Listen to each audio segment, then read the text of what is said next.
Hello students, welcome to our lecture series। आज के इस क्लास में हम लोग सेमीकंडक्टर के बारे में जो है वो पढ़ेंगे।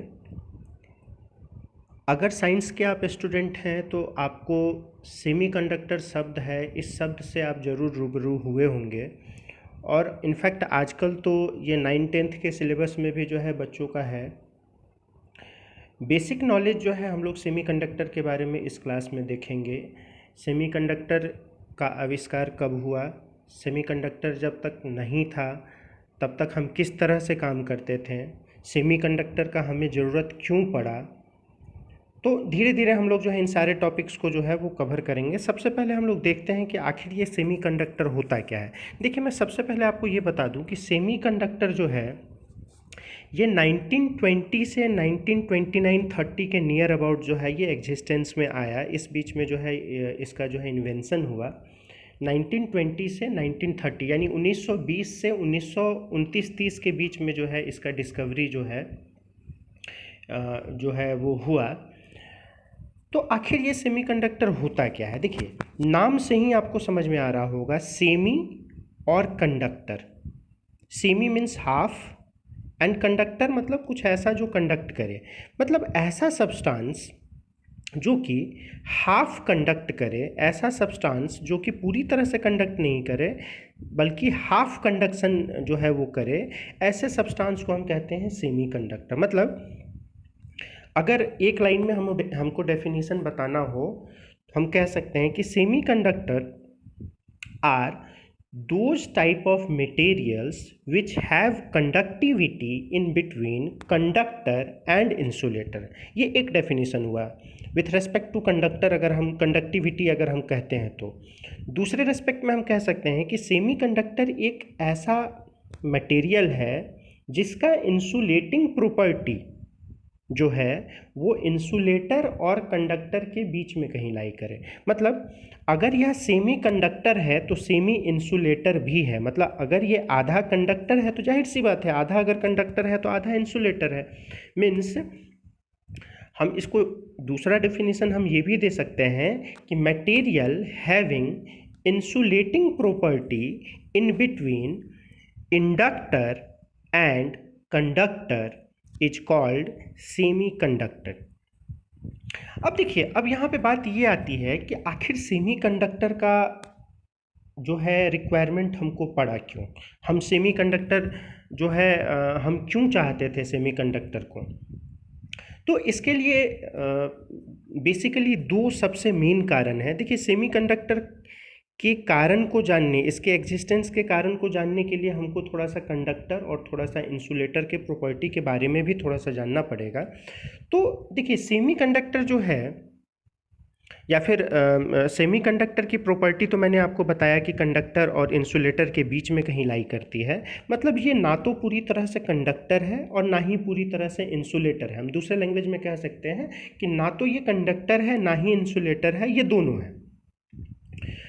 तो बेसिकली जो हमारा कंडक्टर होता था, आप देखिए ध्यान से, अगर ये हमारा कंडक्टर है, अगर आप इस डायग्राम को अगर आप अच्छे से देखेंगे आपको समझ में आएगा कि बेसिकली जो हमारा कंडक्टर होता था, मान लीजिए ए और बी ये हमारा एक कंडक्टर है। तो कंडक्टर का प्रॉपर्टी क्या होता था कि कंडक्टर जो है वो हमेशा बाई डायरेक्शनल करंट फ्लो को सपोर्ट करता था। मतलब कंडक्टर में करंट इधर से भी फ्लो हो सकता है, हम डायरेक्शन जो है इधर से भी फ्लो करवा सकते हैं। मतलब conductor always helps in by directional flow of current. ये एक पहला कारण है कंडक्टर का, एक आप कहिए एडवांटेज कहिए कंडक्टर का या फिर जो भी कहिए। तो कंडक्टर एक ऐसा मटेरियल था जो कि करंट के फ्लो को बाई डायरेक्शनली सपोर्ट करता था। जबकि अगर हम इंसुलेटर की बात करें तो इंसुलेटर एक ऐसा मटेरियल था जो करंट के डायरेक्शन को दोनों में से किसी भी डायरेक्शन में सपोर्ट नहीं करता था। आप समझिए बात को, मतलब एक है जो दोनों तरफ से सपोर्ट कर रहा है और एक है जो दोनों तरफ से सपोर्ट नहीं कर रहा है। यहीं पर जो है सेमीकंडक्टर का जो है रिक्वायरमेंट जो है वो समझ में आया। मतलब एक ऐसा, अच्छा हाँ, एक और हम कारण देख सकते हैं कि देखिए कंडक्टर जो है, कंडक्टर की कंडक्टिविटी को हम कंट्रोल नहीं कर सकते थे। मतलब अगर इसमें इलेक्ट्रॉन फ्लो हो रहा है, अगर हम बात करें इलेक्ट्रॉन की, अगर इलेक्ट्रॉन जो है वो एक पर्टिकुलर डायरेक्शन में फ्लो कर रहा है तो हम इलेक्ट्रॉन को कंट्रोल नहीं कर सकते थे। मतलब इलेक्ट्रॉन फ्लो हो रहा है तो पूरे स्पीड के साथ वो कंडक्टर के एक टर्मिनल से दूसरे टर्मिनल तक वो फ्लो होगा, हमारा जो है इस पे कंट्रोल नहीं था। मतलब दो कंडीशन हम देख रहे हैं। पहला कंडीशन हम ये देख रहे हैं कि जो हमारा कंडक्टर है वो बाई डायरेक्शनली करंट को फ्लो करवा रहा है, और दूसरा कंडीशन हम ये देख रहे हैं कि जो हमारा कंडक्टर है उसके अंदर जो इलेक्ट्रॉन फ्लो हो रहा है उसमें किसी भी तरह का जो है वो कंट्रोल जो है वो यूजर का नहीं है। मतलब फ्लो हो रहा है, मतलब वो पूरे स्पीड से अपने जो है वो फ्लो होगा। यही जो दो चीज़ है, यही जो दो पार्ट है, वो कहीं ना कहीं सेमीकंडक्टर के कॉन्सेप्ट को जो है अराइज किया। धीरे धीरे साइंटिस्ट जो हैं, इंजीनियर जो हैं, ऐसे मटेरियल का रिक्वायरमेंट जो है वो फील कर रहे थे जहाँ पर करंट सिर्फ एक डायरेक्शन में फ्लो करे। मैं लिखवा दे रहा हूँ कि रिक्वायरमेंट जो है ऐसे सब्सटेंस का, ऐसे मटेरियल का हो रहा था जिसमें करंट जो है वो यूनिडायरेक्शनल फ्लो हो, यूनिडायरेक्शनल करंट फ्लो हो। मतलब करंट सिर्फ एक डायरेक्शन में फ्लो हो। मतलब मैं आपको पहले बताया कि जो कंडक्टर है उसमें दोनों डायरेक्शन में करंट फ्लो हो रहा है, हमें चाहिए सिर्फ एक डायरेक्शन में करंट फ्लो हो, तो हमको एक ऐसा मटेरियल चाहिए। दूसरा, हमें एक ऐसे मटेरियल का रिक्वायरमेंट था जिसकी कंडक्टिविटी को हम खुद कंट्रोल कर सकें। मतलब उसमें जो इलेक्ट्रॉन का फ्लो हो या फिर होल का जो उसमें मूवमेंट हो, उसके मूवमेंट को जो है वो कंट्रोल किया जा सके। यानी दूसरा जो कारण है सेमीकंडक्टर के इन्वेंशन का, वो है कंडक्टिविटी मस्ट बी कंट्रोल। मतलब a material must came into existence which conductivity must be controlled. मैं लिख देता हूँ, कंडक्टिविटी मस्ट बी कंट्रोल्ड। मतलब आप समझिए कि दो कारण है। पहला कारण है कि करंट जो है वो सिर्फ एक डायरेक्शन में फ्लो करे, जो कि हमारा कंडक्टर नहीं कर रहा था। दूसरा कारण है कि जिसकी कंडक्टिविटी को जो है वो यूजर खुद जो है वो अपने हिसाब से कंट्रोल कर सके, या फिर जो डिजाइनर है उसको अपने हिसाब से कंट्रोल कर सके। तो ये दो कारण जो है, इस दो कारण के, this is the two main cause for the invention of semiconductor. Semiconductor के इन्वेंशन के लिए यही दो कारण है जो प्रमुख रूप से जिम्मेदार है। और ये दो जो कॉज है, ये हमारा कंडक्टर और इंसुलेटर दोनों में से कोई भी सपोर्ट नहीं कर रहा था। देखिए, कंडक्टर करंट को दोनों तरफ से सपोर्ट कर रहा था और इंसुलेटर करंट को दोनों तरफ से सपोर्ट नहीं कर रहा था। हमको चाहिए था कि सिर्फ एक डायरेक्शन में सपोर्ट हो, यानी ना तो ये कंडक्टर का बात था ना ही इंसुलेटर का बात था। दूसरी बात, जो हमारा कंडक्टर था इसमें इलेक्ट्रॉन जो है उसकी कंडक्टिविटी पे कंट्रोल नहीं थी। वो अपने इलेक्ट्रॉन और होल जो है वो फुल इफ़िशियंसी के साथ जो है उसका मूवमेंट हो रहा था। जबकि जो हमारा नॉन कंडक्टर इंसुलेटर था, इस केस में जो है इलेक्ट्रॉन और का जो मूवमेंट था वो पूरी तरह से बंद था। मतलब यहाँ मूवमेंट था ही नहीं। एक में मूवमेंट है वो बहुत ज़्यादा है और एक में मूवमेंट जो है वो है ही नहीं। तो मतलब यहाँ रिक्वायरमेंट एक ऐसा हो रहा था जिसमें इलेक्ट्रॉन के मूवमेंट जो है वो कहीं ना कहीं कंडक्टर से अधिक, नॉन कंडक्टर से अधिक हो लेकिन कंडक्टर से कम हो। तो ये दो कारण था जिसके कारण जो है सेमीकंडक्टर जो है वो एग्जिस्टेंस में आया। और यही दो जो ड्रॉबैक रह गया था हमारा कंडक्टर और नॉन कंडक्टर में, इस ड्रॉबैक को सेमीकंडक्टर ने जो है वो पूरी तरह से ख़त्म किया। अब देखिए, अब यहाँ पे एक क्वेश्चन जो है वो हमेशा बच्चों के दिमाग में अराइज होता है कि जब तक सेमीकंडक्टर का इन्वेंशन नहीं हुआ था तो क्या हम सेमीकंडक्टर से रिलेटेड काम नहीं करते थे। मतलब ये जो कंडक्टिविटी, कंट्रोल्ड कंडक्टिविटी की बात कर रहे हैं या फिर यूनिडायरेक्शनल करंट फ्लो की हम बात कर रहे हैं, तो इस तरह का अगर ज़रूरत होता था तो क्या हमारा काम उस समय नहीं होता था। तो देखिए, ऐसी बात नहीं है। सेमीकंडक्टर के इन्वेंशन से पहले जो है जब सेमीकंडक्टर का इन्वेंशन नहीं हुआ था उस समय जो है हम सेमीकंडक्टर का पूरा काम जो है वो वैक्यूम ट्यूब से लेते थे। वैक्यूम ट्यूब जो है एक ऐसा डिवाइस था जिसमें हम ये दोनों कंडक्टिविटी भी कंट्रोल कर लेते थे और साथ ही साथ जो डायरेक्शन ऑफ करंट फ्लो था उसको भी जो है हम उसको भी मतलब बाई डायरेक्शनल ना होकर के वो यूनी डायरेक्शनल होता था। तो हम आपको समझाने की कोशिश करते हैं कि आखिर जो है जो वैक्यूम ट्यूब है ये वैक्यूम ट्यूब कैसे काम करता था। ये वैक्यूम ट्यूब आजकल के समय में हम यूज नहीं करते हैं, इसके ड्रॉबैक पे भी हम लोग फोकस करेंगे क्यों हम इसको यूज नहीं करते हैं। खासकर सेमीकंडक्टर के इन्वेंशन के बाद इसका यूज जो है वो मैक्सिमम जो है वो ख़त्म हो गया। लेकिन हम लोग देखते हैं कि सेमीकंडक्टर के इन्वेंशन से पहले हम वैक्यूम ट्यूब से कैसे इसको यूज करते थे। आप लोगों को याद भी होगा कि फर्स्ट जनरेशन ऑफ कंप्यूटर जब हम लोग पढ़ते थे, सेकेंड जनरेशन ऑफ कंप्यूटर जब हम लोग आप लोगों ने पढ़ा होगा, तो उसमें वैक्यूम ट्यूब का जो है बहुत बड़ा योगदान था। तो देखिए जब हम सेमीकंडक्टर की बात करते हैं तो सेमीकंडक्टर आपको पता है कि कंप्यूटर रिलेटेड इक्विपमेंट में जो है यूज होता है। तो पहले भी जो हमारा फर्स्ट जनरेशन ऑफ कंप्यूटर था उसमें जो है जो सेमीकंडक्टर का काम था वो कहीं ना कहीं वैक्यूम ट्यूब जो है उससे हम लोग लेते थे और वैक्यूम ट्यूब के ड्रॉबैक को ही धीरे धीरे जो है हटाया गया था। हम लोग जो है सबसे पहले देखते हैं कि वैक्यूम ट्यूब है क्या। आप ध्यान से देखिए, वैक्यूम का मतलब आपको समझ में आ रहा है। वैक्यूम का मतलब हुआ कि एक ऐसा जगह जहाँ पर there is no existence of air, जहाँ पर हवा का जो है बिल्कुल भी एग्जिस्टेंस ना हो। तो अब देखिए ये वैक्यूम ट्यूब का एक डायग्राम आपको जो है स्क्रीन पे दिखाई दे रहा है। मैं एक बार बहुत अच्छे से आपको ये डायग्राम दिखा दे रहा हूँ ताकि आपको और अच्छे से समझ में आए इन चीज़ों को। अब समझिए ये डायग्राम को अच्छे से देखिए। देखिए वैक्यूम ट्यूब है क्या।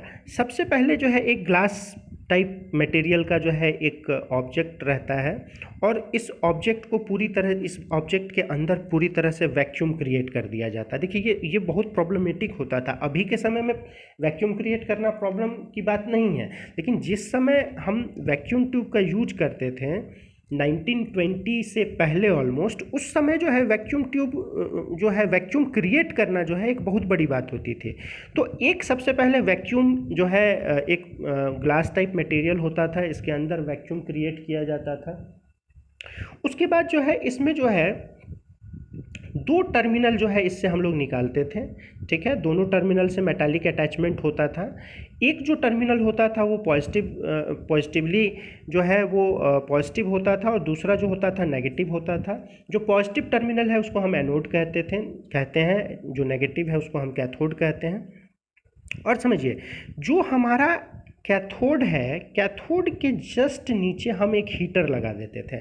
मैं सब चीज़ बताऊंगा आपको, ये दोनों कंडीशन बताऊंगा, हीटर का क्या यूज है, एयर रहने से क्या होता है, अगर हम एयर रहने देते तो क्या प्रॉब्लम क्रिएट होता, ये सारा चीज़ हम 1 बाय 1 देखेंगे। तो आप देखिए ये जो एनोड है, एनोड जो है एक टर्मिनल से कनेक्टेड है, कैथोड अगेन एक टर्मिनल से कनेक्टेड है।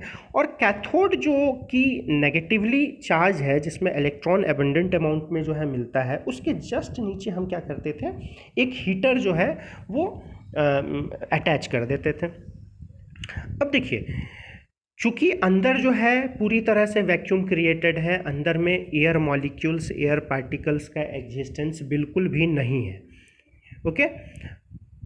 हम क्या करते थे, हीटर के थ्रू जो है हीट जो है वो पास करते थे। ये जो हीट है, ये हीट जो है एब्जॉर्ब करता था कैथोड पर जो इलेक्ट्रॉन है, जो इलेक्ट्रॉन कैथोड के पास है, वो कैथोड जो है इस इलेक्ट्रॉन इस हीट को जो है अपने आप में एब्जॉर्ब करता था। अब जैसे ही इस हीट को एब्जॉर्ब करता था, आप समझिए ये जो इलेक्ट्रॉन है ये एक्साइटेड स्टेट में आ जाता था, वो एनर्जी कहीं ना कहीं इस हीट से जो है वो गेन कर लेता था। एट द सेम टाइम जो है पॉजिटिव चार्ज जो आपका एनोड पार्टिकल है वो कहीं ना कहीं जो है इस इलेक्ट्रॉन को अपने तरफ जो है अट्रैक्ट करता था, ठीक है। अब इलेक्ट्रॉन का अट्रैक्शन यहाँ से हुआ तो इलेक्ट्रॉन जो है वो इस टर्मिनल से इस टर्मिनल तक फ्लो किया। अब देखिए बात, इलेक्ट्रॉन का फ्लो जो है वो एक सिंगल डायरेक्शन में हो रहा है, यूनी डायरेक्शन, ठीक है, पहला जो पार्ट था, पहली जो बात थी कि इलेक्ट्रॉन का फ्लो जो है वो सेमीकंडक्टर में यूनी डायरेक्शन होना चाहिए। तो आप यहाँ पे देख लीजिए, जो इलेक्ट्रॉन फ्लो हो रहा है वो कहीं ना कहीं यूनी डायरेक्शन हो रहा है, एक ही डायरेक्शन में हो रहा है। वो इस जो आपका जो है कैथोड से एनोड की तरफ जो है इलेक्ट्रॉन फ्लो कर रहा है। अब देखिए, अगर इस बीच में कहीं ना कहीं एयर पार्टिकल जो है वो एग्जिस्ट करता, तो एयर पार्टिकल जो है वो इलेक्ट्रॉन से कहीं ना कहीं टकरा करके इसके एनर्जी को क्या कर देता, कम कर देता। तो इस कारण जो है वैक्यूम ट्यूब के अंदर जो है एयर का एग्जिस्टेंस जो है पूरी तरह से हटा दिया जाता है, वहाँ वैक्यूम क्रिएट कर दिया जाता है, ताकि जो इलेक्ट्रॉन हो उसकी एनर्जी में कहीं भी किसी भी प्रकार का जो है वो कमी जो है वो ना हो। ना, पहला कंडीशन तो हमारा क्लियर हो गया कि जो यूनी डायरेक्शनल फ्लो होना चाहिए, जो करंट है वो यूनी डायरेक्शन में जो है वो फ्लो होना चाहिए। अब दूसरा कंडीशन ये था कि कंडक्टिविटी मतलब नंबर ऑफ इलेक्ट्रॉन जो है उसको कंट्रोल किया जा सके। मैंने आपको बताया कि ये जो हीटर है, ये हीटर के हीट से ही इलेक्ट्रॉन एक्साइटेड स्टेट में आ रहा है। यानी अगर हम हीट को इंक्रीज कर दें या फिर हीट को हम डिक्रीज कर दें, तो कहीं ना कहीं हम इलेक्ट्रॉन के फ्लो को भी जो है वो कंट्रोल कर सकते हैं। मतलब हम यहाँ पर जो है यूनी डायरेक्शन का भी कॉन्सेप्ट जो है वो क्लियर कर दिए, मतलब कैसे यूनी डायरेक्शन में जो है वो इलेक्ट्रॉन फ्लो कर रहा है। फ्लो ऑफ इलेक्ट्रॉन को ही हम करंट कहते हैं, आपको पता है। इसके साथ साथ जो है हमने ये भी देख लिया कि वैक्यूम ट्यूब में जो है ये इलेक्ट्रॉन जो है वो नंबर ऑफ इलेक्ट्रॉन को कैसे कंट्रोल किया जाए। तो ये जो है नंबर ऑफ इलेक्ट्रॉन को कंट्रोल जो है हम हीटर के थ्रू करते थे। अब देखिए, ये तो वैक्यूम ट्यूब की बात रही। वैक्यूम ट्यूब को हम कैसे यूज कर रहे थे, ये इसका बात रहा। हमने इस वैक्यूम ट्यूब के थ्रू जो है कंडक्टर और इंसुलेटर के बीच का काम हमने इस वैक्यूम ट्यूब के थ्रू जो है वो कर लिया। लेकिन बात ये आता है कि अगर ये वैक्यूम ट्यूब हमारे पास पहले से था, तो फिर हम सेमीकंडक्टर की तरफ क्यों जा रहे थे। हम एक ऐसे मटेरियल की आवश्यकता क्यों फील कर रहे थे अगर ये हमारे पास था। तो देखिए, इसका आंसर भी आप अगर इस टॉपिक को ध्यान से समझे होंगे तो आपको समझ में आ जाएगा। सबसे पहली बात कि इसका साइज जो है वो बहुत बड़ा था। साइज बड़ा था, तो साइज बड़ा अगर है तो कहीं ना कहीं ये कन्वीनियंस की बात नहीं होती है। इसको रखना, इसको ऑपरेट करना, ये कहीं ना कहीं कन्वीनियंस की बात नहीं होती। दूसरी बात देखिए, इस पूरे के पूरे जो डिवाइस है इसमें आप देख रहे हैं कि हम हीट का यूज कर रहे हैं। अब अगर हम हीट का यूज कर रहे हैं तो एक न एक दिन ऐसा ज़रूर आएगा जब ये मटेरियल एक्सेसिव हीट से या फिर किसी भी कारण जो है वो जल जाएगा। बर्न का प्रॉब्लम यहाँ पे आपको दिखाई दे रहा होगा। यानी पहला प्रॉब्लम हमने देखा कि साइज बिग था, साइज का इशू था। दूसरा प्रॉब्लम हम देखें कि ये बर्निंग इशू हो सकता है, इसमें ये हो सकता है कि इसमें ये आग लग जाए, किसी तरह का प्रॉब्लम, चूँकि हीट का काम यहाँ पे हो रहा है। उसके बाद देखिए, इसका चूँकि एक बार ये गर्म हो रहा है, हम एक बार ठंडा कर रहे हैं। जब कम इलेक्ट्रॉन चाहिए हम इसमें कम हीट फ्लो करवा रहे हैं, ज़्यादा इलेक्ट्रॉन चाहिए हम ज़्यादा हीट फ्लो करवा रहे हैं। कहीं ना कहीं इसका लाइफ जो है वो लाइफ स्पैन जो है वो कहीं ना कहीं जो है वो रिड्यूज हो जाता है। एक बार ठंडा एक बार गर्म, तो ये कहीं ना कहीं इसका लाइफ जो था वो लेस था।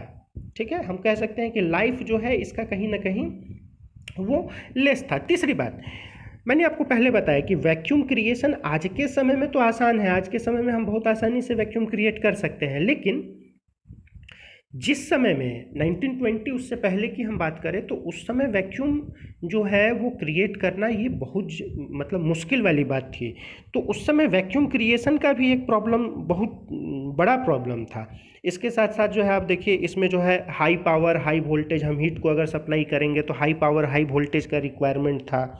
और सबसे बड़ी बात कि हम इस पूरे सिस्टम पे वैक्यूम ट्यूब पे कभी भरोसा ही नहीं कर सकते थे। इतना इसमें ड्रॉबैक है, मैंने आपको बताया कि इस ड्रॉबैक के कारण इस पे कभी भी भरोसा नहीं किया जा सकता था। ये हो सकता है कि अभी वर्किंग कंडीशन में है और जस्ट 3 मिनट के बाद, 4 मिनट के बाद, 5 मिनट के बाद जो है ये पूरा डिवाइस जो है मेरा बर्न हो जाए। तो हम कभी भी इस पूरे के पूरे डिवाइस पे रिलायबल नहीं थे, हम भरोसा इस डिवाइस पे पूरी तरह से नहीं कर पा रहे थे कि ये हमारे लिए जो है आने वाले समय के लिए जो है वो सही होगा, हम इस पे विश्वास करके अपने काम को बढ़ा सकते हैं। तो ऐसा जो है रिलायबिलिटी जो है ये वैक्यूम ट्यूब हमको प्रोवाइड नहीं कर पा रहा था। आप यहाँ देख लीजिए, यहाँ डिसएडवांटेज बिल्कुल वही दिया हुआ है। साइज जो है वो बिग था, लाइफ जो था वो लेस था, बर्निंग प्रॉब्लम इसमें था क्योंकि हीट का हम काम कर रहे थे। वैक्यूम क्रिएशन जो है वो बहुत आसान जो है वो नहीं होता था उस समय। हाई वोल्टेज और हाई पावर का रिक्वायरमेंट जो है इस पूरे डिवाइस के लिए था, और सबसे बड़ी बात कि ये रिलायबल कहीं ना कहीं जो है वो नहीं था।